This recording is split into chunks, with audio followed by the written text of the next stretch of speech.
कुंडली में ऊर्जा शक्ति के केंद्र 12 काल सर्प योग। ज्योतिष शास्त्र के प्राचीन ग्रंथों में काल सर्प योग अथवा दोष के विषय में विस्तार से उल्लेख मिलता है। भारतीय संस्कृति में नागों का विशेष महत्व है। प्राचीन काल से ही नाग की पूजा हमारे यहाँ होती रही है। यहाँ तक कि इनके लिए निर्धारित नाग पंचमी का पर्व पूरे देश में पूर्ण श्रद्धा के साथ मनाया जाता है। यह योग तब बनता है जब राहु और केतु के मध्य सभी ग्रह आ जाते हैं 180 के अंश पर। फलित ज्योतिष में यह कहा गया है कि शनिवत राहु कुंजवत केतु, अर्थात राहु का प्रभाव शनि के जैसा और केतु का प्रभाव मंगल जैसा होता है। राहु के शरीर के 2 भागों में सिर को राहु और धड़ को केतु माना गया है। ये छाया ग्रह है और जिस भाव में होते हैं अथवा जहां दृष्टि डालते हैं उस राशि एवं भाव में स्थित ग्रह को अपनी विचार शक्ति से प्रभावित कर क्रिया करने के लिए प्रेरित करता है। केतु जिस भाव में बैठता है उस राशि उसके भावेश केतु पर दृष्टिपात करने वाले ग्रह के प्रभाव में क्रिया करते हैं। केतु को मंगल के समान विध्वंसकारी माना गया है।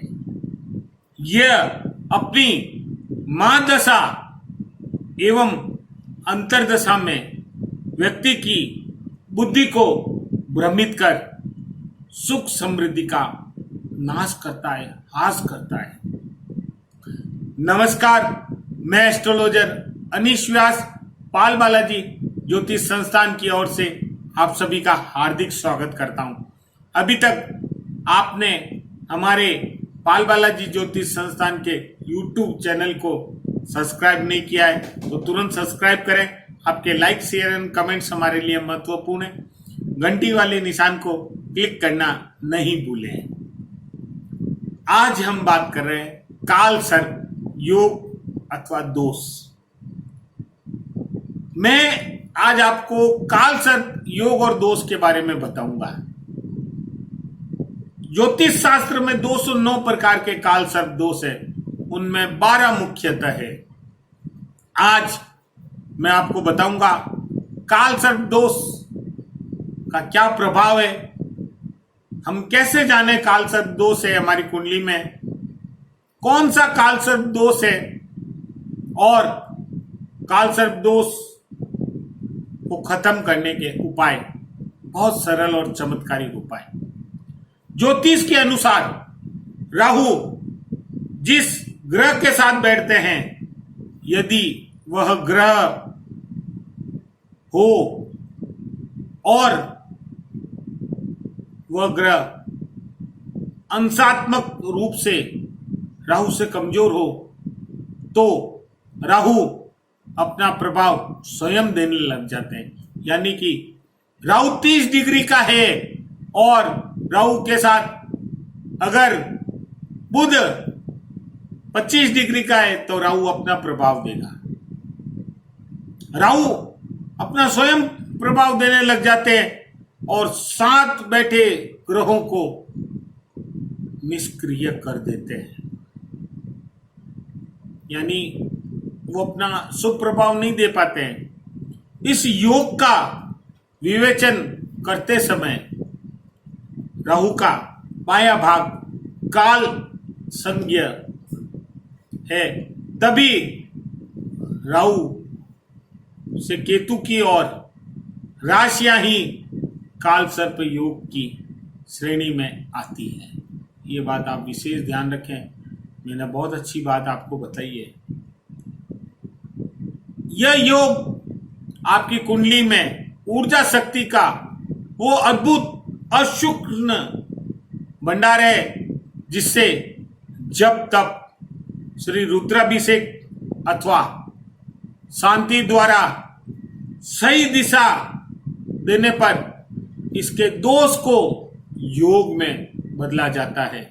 यानी कि काल सर्प दोष को योग में बदलने के लिए जब तक रुद्राभिषेक, शांति, हवन कराना पड़ता है, क्योंकि यह योग हमेशा कष्टकारक नहीं होता है।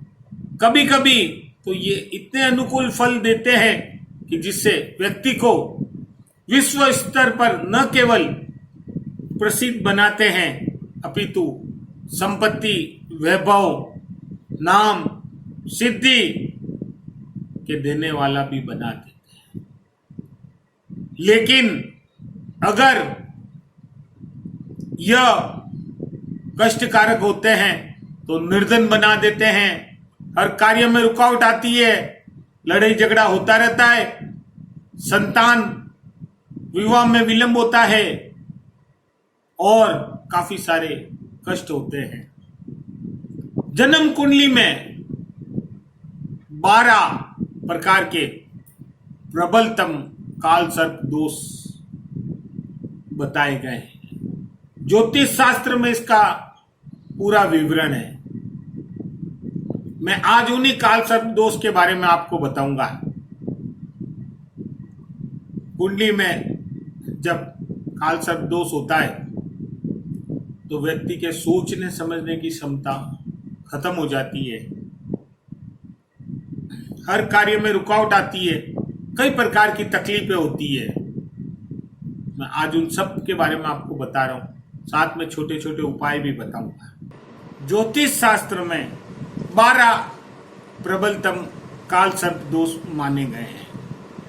सबसे पहले बात करते हैं अनंत काल सर्प। लग्न से सप्तम भाव तक बनने वाले इस योग के प्रभाव स्वरूप जातक मानसिक अशांति, जीवन में अस्थिरता, भारी संघर्ष का सामना करता है और जातक के सोचने समझने की शक्ति कम हो जाती है। दिन रात टेंशन में जीवन गुजरता है। दूसरा, कुलिक काल सर्प द्वितीय से अष्टम भाव तक पढ़ने वाले इस योग के कारण जातक कड़वा बोलता है, कटुभाषी होता है, कहीं न कहीं उसे पारिवारिक कलह का सामना करना पड़ता है, यानी कि वैचारिक मतभेद चलते रहते हैं और परिवार में किसी न किसी सदस्य से संघर्ष होता रहता है, लड़ाई झगड़ा होता रहता है। लेकिन राहु अगर बलवान हो तो धन की प्राप्ति होती है। तीसरा, वासुकी काल सर्प। यह योग तृतीय से नवम भाव के मध्य बनता है, जिसके परिणाम स्वरूप भाई बहनों से मनमुटाव होता है, साहस पराक्रम में वृद्धि होती है, कार्य या व्यापार में कठोर संघर्ष करना पड़ता है और कठोर संघर्ष के बाद सफलता मिलती है, यानी कार्यों में रुकावट आती है। चौथा, शंखपाल काल सर्प। यह योग चतुर से दशम भाव के मध्य बनता है। इसके प्रभाव से मानसिक अशांति के साथ मित्रों, परिवार के सदस्यों, सगे संबंधियों से धोखा मिलता है। शिक्षा और प्रतियोगिता में कठोर संघर्ष करना पड़ता है, फिर भी परिणाम सही नहीं मिलते हैं। पांचवा, पद्म काल सर्प। पंचम से एकादश भाव में राहु केतु के होने से यह योग बनता है। इसके कारण संतान सुख में कमी, मित्रता में धोखा, संबंधियों से विश्वासघात होने की संभावनाएं रहती है।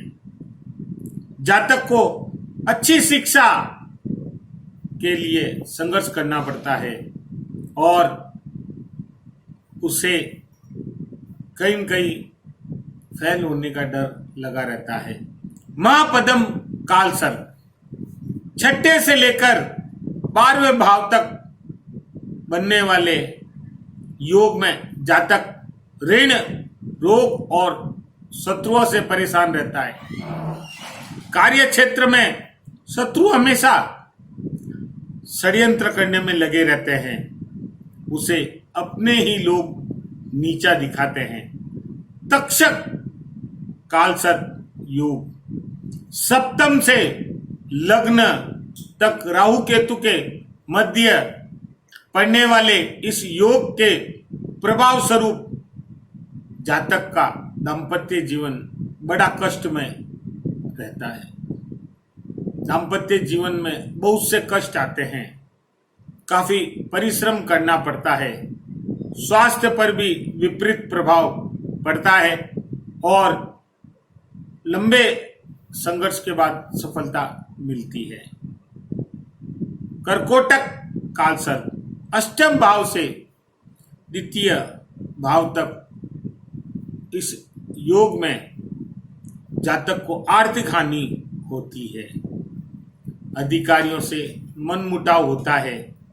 प्रेत बाधाएं, बुरी नजर का सामना करना पड़ता है। उसके अपने ही लोग षड्यंत्र करते हैं।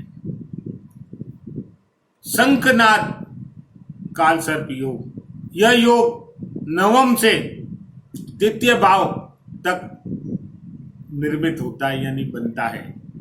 इस योग के प्रभाव स्वरूप कार्य में बाधा, अधिकारियों से मनमुटाव, कोर्ट कचहरी के मामले में फंसना, उलझना आदि होता है। अधिक यात्राएं करनी पड़ती है। विदेश प्रभाव रहता है, यानी कि विदेश जाने का बार बार मन करता है और वह जाता भी है। पातक काल सर्प योग 10 से चतुर भाव तक बनने वाले इस योग में माता पिता के स्वास्थ्य की चिंता रहती है। रोजगार में बाधा आती रहती है। नौकरी में स्थान परिवर्तन होता रहता है और अस्थिरता बनी रहती है। विषधर काल सर्प 11वें भाव से लेकर 5वें भाव तक बनने वाले यह योग राहु केतु ग्रहों से निर्मित होता है। इसमें नेत्र पीड़ा, हृदय रोग होने की संभावनाएं रहती है। बड़े भाइयों से संबंध अच्छा नहीं रहता है, लड़ी झगड़ा होने की संभावनाएं रहती है। शेषनाग काल सर्प 12 भाव से लेकर 6 भाव तक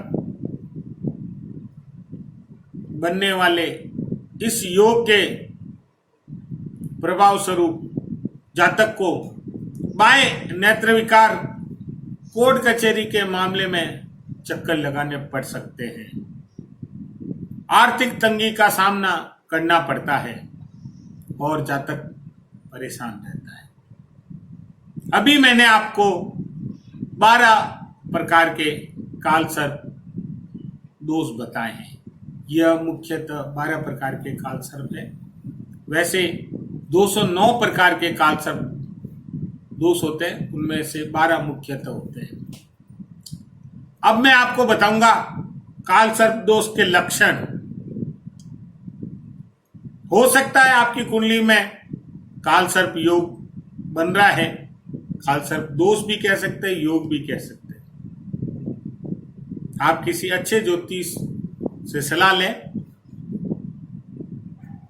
मैं आपको बताना चाह रहा हूं, अभी तक अगर आपने पाल बालाजी ज्योतिष संस्थान के YouTube चैनल को सब्सक्राइब नहीं किया है तो आप उसे तुरंत सब्सक्राइब करें और घंटी वाले निशान को क्लिक करें, जिससे नए आने वाले वीडियो की जानकारी आपको मिल सके। अब मैं आपको बता रहा हूं काल सर्प दोष के लक्षण।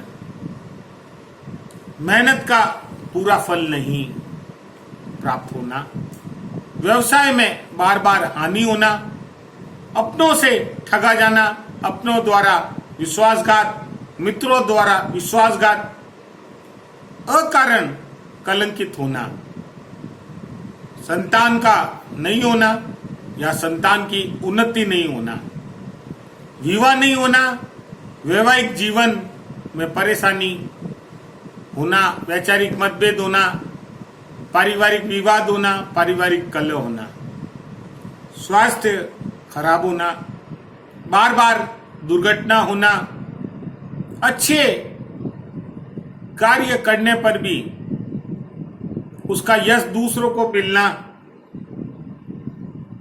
भयंकर डरावने स्वप्न आना, नाग नागिन का बार बार सपने में दिखना या नाग नागिन का दिखना,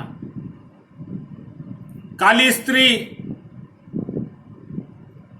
भयानक स्त्री, विधवा स्त्री या रोते हुए आदमी का दिखना सपने में, मृत व्यक्ति का सपने में कुछ मांगना, बारात दिखना, जल में डूबना, मुंडन दिखना, अंगहीन दिखना, ये सभी काल सर्प के लक्षण हैं। गर्भपात होना, संतान होकर भी नहीं रहना आदि लक्षण काल सर्प के लक्षण हैं। अब मैं आपको बता रहा हूं काल सर्प दोष का प्रभाव अगर है तो आप क्या करें और क्या नहीं करें। पैर फैलाकर भोजन नहीं करें। आप हमेशा पालकी लगाकर या टेबल पे बैठते हैं तो आप कुर्सी पर पांव समेट कर बैठें। थाली में जूठन ना छोड़ें। भोजन के बाद पेट पर आप हाथ नहीं फेरें और अपने कर्म से किसी का दिल नहीं दुखाएं। अब आप काल सर्प के चमत्कारिक उपाय नोट करें। आसान से सरल से उपाय मैं आपको बता रहा हूं। नाग नागिन का जोड़ा मिट्टी का या चांदी का बनवाकर विधिवत किसी पंडित से पूजा कराकर बहते जल में प्रवाहित करें। नारियल पर ऐसा ही जोड़ा बनाकर मौली से लपेटकर जल में प्रवाहित करें। सपेरे से नाग का जोड़ा पैसे देकर जंगल में छोड़ दें। किसी ऐसे शिव मंदिर में जहां शिवलिंग पर नाग नहीं हो वहां प्रतिष्ठा करवाकर नाग चढ़ाएं। शिव को चंदन का इत्र एवं चंदन चढ़ाएं और चंदन से पूजा करें। नाग पंचमी के दिन शिव मंदिर की सफाई मरम्मत और पुताई करवाएं। ओम नमः शिवाय मंत्र से जाप करें, कम से कम प्रतिदिन 1 माला करें। शिव जी को यानी भगवान शिव को भांग, विजिया, अर्क, पुष्प, धतूर, फूल चढ़ाएं और दूध जल से रुद्राभिषेक करें। अपने वजन के बराबर कोयले बहते हुए पानी में बहाएं। अब मैं कुछ चमत्कारिक आपको उपाय बताऊंगा। उससे पहले आप इस बात को विशेष ध्यान से नोट कर लें। सूर्यास्त के समय और सूर्योदय के समय आप कुछ न खाएं, जल ग्रहण कर सकते हैं, लेकिन आप उस समय कुछ नहीं खाएं। शिवलिंग पर अगर आप चांदी का नाग नागिन चढ़ाते हैं तभी काल सर्प का उपाय हो जाता है। घर में मोर पंख रखें। शिवरात्रि पर भगवान शिव का महाअभिषेक करवाएं। शेषनाग पर लेटे हुए विष्णु भगवान का चित्र अपने मोबाइल में रखें, लैपटॉप में रखें, घर में लगाएं, प्रतिदिन दर्शन करें। सुबह शाम हनुमान जी की आराधना करें, हनुमान चालीसा करें और संकट मोचन का पाठ करें। प्रतिदिन सुबह और शाम घर में सरसों के तेल का दीपक जलाएं। लाल चंदन, सुपारी, मूंगा, कमलगट्टा, कलावा लपेटकर पूजा स्थान में रखें और पूजन करें। भगवान शिव की आराधना करें। काल सर्प दोष के लिए सबसे पहले आप अपनी कुंडली का विश्लेषण किसी अच्छे ज्योतिष से कराएं। उसके पश्चात विधिवत काल सर्प की पूजा करें और काल सर्प यंत्र घर में स्थापित कर उसकी पूजा कर सकते हैं। प्रतिदिन ओम नमः शिवाय के मंत्र का जाप करें। भगवान महाकाल देवों के देव श्री राम भक्त हनुमान विष्णु भगवान आपके काल सर्प के दुष्प्रभाव को कम करें, यही मेरी उनसे विनती है। अगर आप हमसे किसी प्रकार की ज्योतिष सहायता चाहते हैं या कुंडली का विश्लेषण कराना चाहते हैं तो आप हमसे संपर्क कर सकते हैं। आप हमारा WhatsApp number, calling number note करें, एड्रेस नोट करें। पाल बालाजी ज्योतिष संस्थान, विद्याधर नगर, जयपुर, राजस्थान।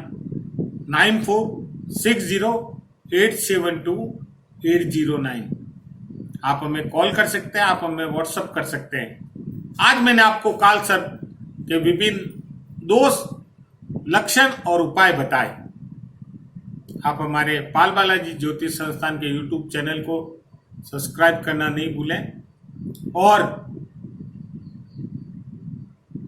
हमारे यूट्यूब चैनल पर आप कमेंट्स अवश्य करें।